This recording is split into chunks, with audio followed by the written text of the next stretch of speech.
পাকিস্তানকে কাঁদিয়ে সেমিফাইনাল নিশ্চিত করল ইংল্যান্ড।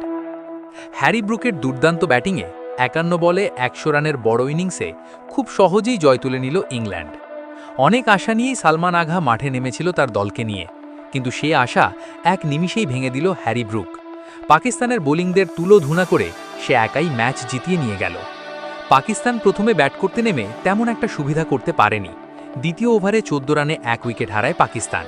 এরপর পাকিস্তানের অধিনায়ক সালমান আঘাও বেশিক্ষণ মাঠে টিকতে পারেনি। ৬ বলে ৫ রান করে মাঠ ছাড়েন সালমান আঘা। এরপর ১০ম ওভারে ৭৩ রানে উইকেট হারান বাবর আজম। তিনি ২৪ বলে ২৫ রান করে মাঠ ছাড়েন। মাঠে শুধু টিকে থাকেন সাহেবজাদা ফারহান। তিনিই ম্যাচটাকে এগিয়ে নিয়ে যান। তিনি একমাত্র রানের দেখা পেয়েছে, তবে তার সাথে তেমন একটা কেউই সঙ্গী দিতে পারেনি। অনেকক্ষণ ম্যাচটাকে এগিয়ে নিয়ে যাওয়ার পর অবশেষে তার দৌড় থামে ৬৩ রানে। সাহেবজাদা ফারহান ৪৫ বলে ৬৩ রান করে মাঠ ছাড়েন। এরপরই পাকিস্তান চাপে পড়ে যায়। লাস্ট ৫ ওভারে তেমন একটা রানই পায় না পাকিস্তান। সবাই যেন যাওয়া আসার তালেই থাকে, কেউই রানের দেখা পায় না।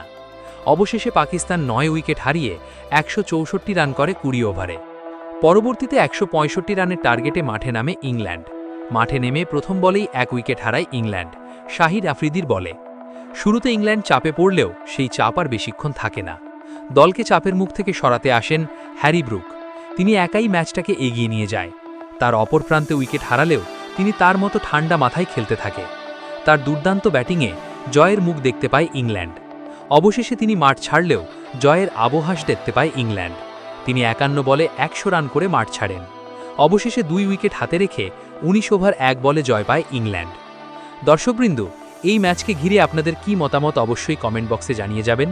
আর এই চ্যানেলে নতুন হয়ে থাকলে চ্যানেলটি সাবস্ক্রাইব করে আমাদের সাথেই থাকুন নতুন নতুন খেলার আপডেট ভিডিও পেতে।